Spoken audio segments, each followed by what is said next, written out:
Good morning friends, जय हिंद, जय भारत। सुबह हो गई है, मैं छत पे हूँ और अभी वॉकिंग करके आया हूँ।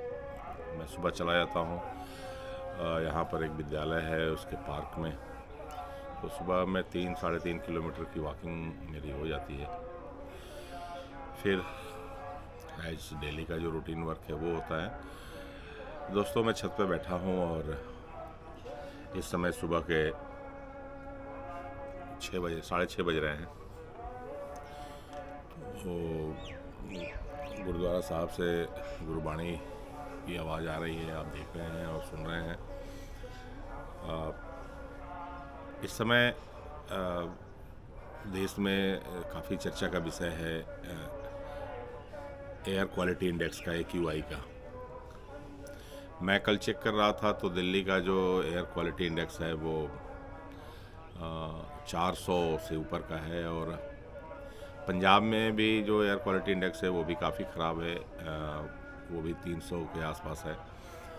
और मैं पैरेलल देख रहा था कि अगर नॉर्थ इंडिया में कहाँ का है, तो उसमें आ रहा था क्वालिटी इंडेक्स हरिद्वार का।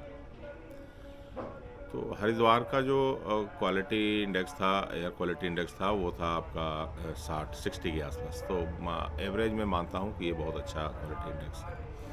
खैर, ये तो चीज़ें रहीं कि कहाँ का क्या क्वालिटी इंडेक्स है। अब देखिए, ये एक ऐसा गंभीर विषय है कि ये हर साल इस मौसम में शुरू हो जाता है और नेता अपने हिसाब से इसके ऊपर बयानबाजी शुरू कर देते हैं, अपने को अच्छा दिखाने की कोशिश करते हैं। उनका इस एयर क्वालिटी से कोई लेना देना नहीं है। वो एयर प्यूरीफायर लगा करके गाड़ी में, घर में, बंगले में, हर जगह वो चल रहे हैं। उनको इन सब चीज़ों से कोई लेना देना नहीं है। इसके लिए वो मुख्य जो कारण बताते हैं कि पराली का जलाना है। जब धान की कटाई हो जाती है तो जो पुआल होता है उसको पंजाब में और इधर पराली बोलते हैं, और वो पुआल को वो, क्योंकि हार्वेस्टर से कटाई होती है तो हार्वेस्टर जो है वो ऊपर का हिस्सा काट लेता है और बाकी के हिस्से को खेतों में छोड़ देता है। अब उसको उसी को अगली फसल बोने के लिए किसान जो है उसको जला देता है, क्योंकि उसके पास इतने संसाधन नहीं होते हैं कि वो उसका कोई मैनेजमेंट करे, उसको कैसे हटाए। जलाने के अलावा उसके पास ये फैक्ट है कि उसके पास और कोई दूसरा रास्ता नहीं है। ये चाहे जितनी बातें कर लें कि हम ऐसी मशीनें खरीद दिए हैं, उसके गट्टर बनाएगी और फिर वो इंडस्ट्रीज़ को हम बेचेंगे, गवर्नमेंट खरीद लेगी। ये सब जब ये सब चीज़ें होती हैं, उस समय ही ये लोग अपने तरीके की बयानबाजी करते रहते हैं। तो देखिए, अभी मुझे अच्छी तरह याद है कि जब पंजाब में पार्टिकुलर एक पार्टी की सरकार नहीं थी और उस समय उनकी सरकार जब दिल्ली में थी, तो वो ब्लेम करते थे कि पंजाब और हरियाणा की सरकारें जो हैं अपने यहाँ कंट्रोल नहीं कर पाती हैं और इसकी वजह से दिल्ली की आबो हवा ख़राब होती है। बिल्कुल वो ठीक बात कह रहे थे। बाद में चुनाव हुआ और दिल्ली की जो सरकार थी उसकी सरकार पंजाब में भी बन गई। अब विषय ये है कि क्या पंजाब में पराली जलना बंद हो गया? क्योंकि जो मुख्य कारण है उसके ऊपर कोई ध्यान नहीं दे रहा है। शॉर्ट टर्म एक रिप्लाई करना होता है, वो रिप्लाई करके अपना पल्ला झाड़ लेते हैं। अब चूंकि किसान की ये प्रॉब्लम है, चाहे वो हरियाणा का किसान हो, यूपी का किसान हो या पंजाब का किसान हो, उसको तो अपने इस प्रोसेस को, अपने खेत को खाली करना है, और उसको अगर कोई टेक्निकल वो नहीं उपलब्ध कराया जाएगा तो वो कैसे करेगा। एक तरफ तो आप किसान को भगवान बनाते हैं, दूसरी तरफ जब अपने सहूलियत के हिसाब से आप देखते हैं तो किसान को ही पॉल्यूशन फैलाने का मेन जिम्मा दे देते हो, मतलब उनको शैतान भी आप ही कह लेते हो। आपका कोई रोल नहीं होता है। आप सफ़ेद कुर्ता पहन करके आप लोगों के पास बहुत अच्छी चीज़ें होती हैं। तो देखिए, ये जो हर साल का एक सिस्टम है, ये ना तो किसान का दिया हुआ है और ना ही किसी का है। ये बेसिक ये चीज़ है कि समय के साथ अगर आप सारी चीज़ों के लिए डेवलपमेंट कर रहे हैं। देखिए, आपको याद होगा कि पीछे कुछ साल पहले पूसा इंस्टीट्यूट ने या किसी इंस्टीट्यूट ने एक डिकम्पोजिंग के लिए एक इजाद किया था, एक दवाई का। उसका ये था कि ये टेबलेट फॉर्म में बनेगा और इसको पानी में घोल करके अगर हम छिड़काव करते हैं तो ये कुछ दिनों के अंदर ये जो पराली है या पुआल है ये डिकम्पोज हो जाएगी और ये मिट्टी में मिल जाएगी, और इससे सॉइल की भी फर्टिलिटी बढ़ेगी, मतलब उसका मतलब खेत में उर्वरता जो है वो बढ़ जाएगी। अब ये ऐड तो खूब हुआ, पार्टियों ने करोड़ों रुपए इसके ऊपर खर्चा कर दिए, लेकिन वही टेबलेट गया कहाँ भाई? मतलब आपने अपने ऊपर प्रचार के माध्यम से ये सारा जो था ये आपने अपने ऊपर लिया, लेकिन फिर वो कहाँ गया? अब वो जो टैबलेट था उसका कोई पता नहीं है, क्योंकि वो एक राजनीतिक मुद्दा था और उसको आपने खूब हाईलाइट किया, ऐड किया, हर जगह बताया। अब इस साल फिर वही समस्या आ गई।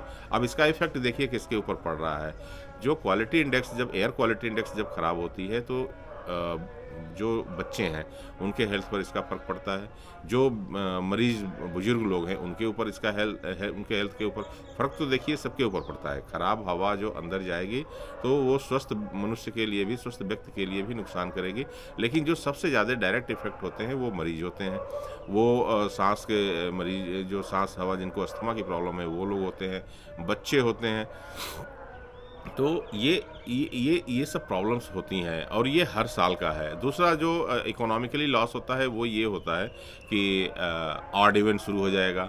आज ये नंबर की गाड़ियाँ चलेंगी, कल अरे भाई रजिस्ट्रेशन मत करो ना, स्ट्रिक्ट कर दो। लेकिन आप ऐसा करोगे नहीं, क्योंकि वहाँ से आपको रिवेन्यू मिलता है, तो आपको सिर्फ दिखावा करना है। तो ऑड इवेंट लगा करके लोगों को घर में आप कैद करना शुरू कर दोगे, वो कुछ नहीं फ़र्क पड़ता है। मैंने देखा है दिल्ली में जा कर के कि रात में जो ट्रैफिक सिचुएशंस होती है, मीडिया भी नहीं दिखाती। देखिए मीडिया भी, मैं इसके लिए जिम्मेदार मीडिया को भी मानता हूँ। मीडिया भी इन चीज़ों को कवर अप नहीं करती है। रात के टाइम जितने भी इलीगल एक्टिविटीज़ हैं, इलीगल से हमारा मतलब ये है कि बिना परमिट की बसों का चलना, पॉल्यूशन बिना चेकिंग के गाड़ियों का चलना, ये सब रात में होता है। हर तरह के साधन वहाँ चलते हैं और खूब धड़ल्ले से चलते हैं। और देखिए वहाँ का जो पुलिसिंग सिस्टम है ना, वो आपको मतलब आप जाइए उसकी रियलिटी चेक कीजिए। मैं वैसे कुछ नहीं कहना चाहता हूँ, लेकिन अगर पुलिसिंग भी अच्छी होती तो ये सब चीज़ों में सुधार हो सकता था। अब समस्या ये है कि नीचे से लेकर के ऊपर तक हम भी अंधेरे में लेके अपनी गाड़ी निकल जाते हैं, कौन देखने वाला है। तो इसका फ़ायदा सब लोग उठाते हैं, तो हम भी उठा रहे हैं, ऊपर वाले भी उठा रहे हैं, सब अपने अपने लेवल पर सब इसके ज़िम्मेदार हैं।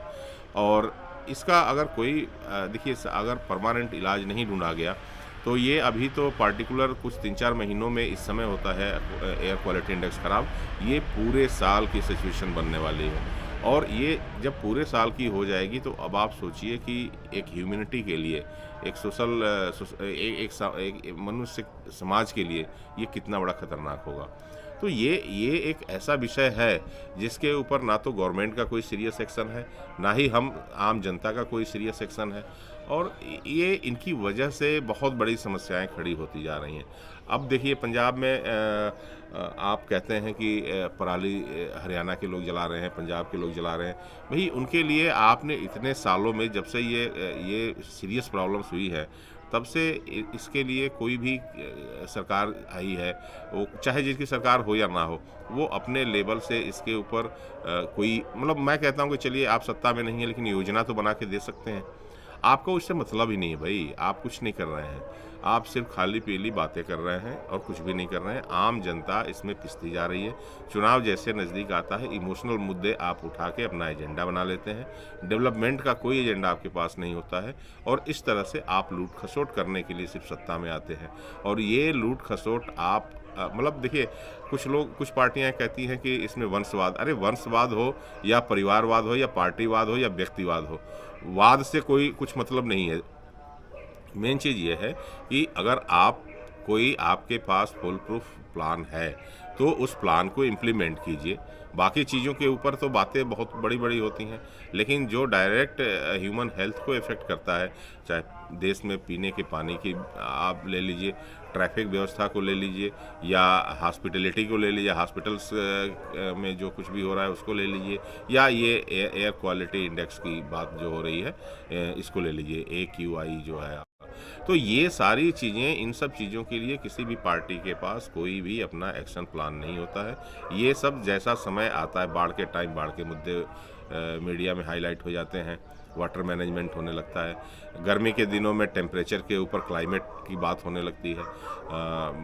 इस समय आप देखिए तो एयर क्वालिटी इंडेक्स की बात हो रही है, उसके लिए एक दूसरे को दोष दिया जा रहा है। तो ये ऐसे मुद्दे हैं जिसके ऊपर सरकार को विशेषतः ध्यान देना पड़ेगा, क्योंकि देखिए इंफ्रास्ट्रक्चर्स डेवलप करना सरकार का काम है, ये पब्लिक नहीं कर सकती। तो आप कम से कम मेरी सारी सरकारों से, चाहे केंद्र में है चाहे कहीं भी है, इन सबसे ये है कि भैया इसके ऊपर आप कुछ करो, कोई एक्शन प्लान दो। अरे कुछ नहीं कर सकते यार, तो इस साल ये भी तो बता दो कि ये हमने एक कमेटी बनाई हुई है, इन्होंने ये सुझाव दिया है, अगले 2-3 सालों में हम इस सुझाव को इम्प्लीमेंट करेंगे। एटलीस्ट इतना तो कर सकते हो, बजाय मीडिया के ऊपर आकर के एक दूसरे की तारीफ, बाद में उन एक साथ बैठ के चिकन बिरयानी खाते हो और फिर मीडिया के सामने जब आते हो तो ऐसी बातें करते हो जैसे लगता है कि बस अब तो आप लोगों का आपस में हो ही नहीं सकता। आपने 36 का एक सारे लोग मिल करके एक पार्टी बना लेते हो कि हमें एक संसद में दिखाना है ये, वहाँ आपकी बड़ी प्यार मोहब्बत भगत हो जाती है। और वैसे जब पब्लिक के मुद्दे आते हैं तो वहाँ पर आकर के आपकी आपस में लड़ाइयाँ शुरू हो जाती हैं। तो भैया इस तरह से ठीक है, आप अपने चुनावी मौसम में ये सब चीज़ें करते रहो, लेकिन आम जनता के लिए भी कुछ करो। तो मैं उम्मीद करता हूँ कि आम पब्लिक भी वोट देने के टाइम इस तरह के मुद्दों को ज़रूर हाईलाइट करेगी और इस तरह के चीज़ों के लिए अपने जो प्रतिनिधि अपने क्षेत्र के हैं उनसे बैठ करके आँख से आँख मिला करके बात करेगी, तभी जा कर के इन मुद्दों का हल निकलेगा और ये इसके ऊपर सोचना शुरू करेंगे।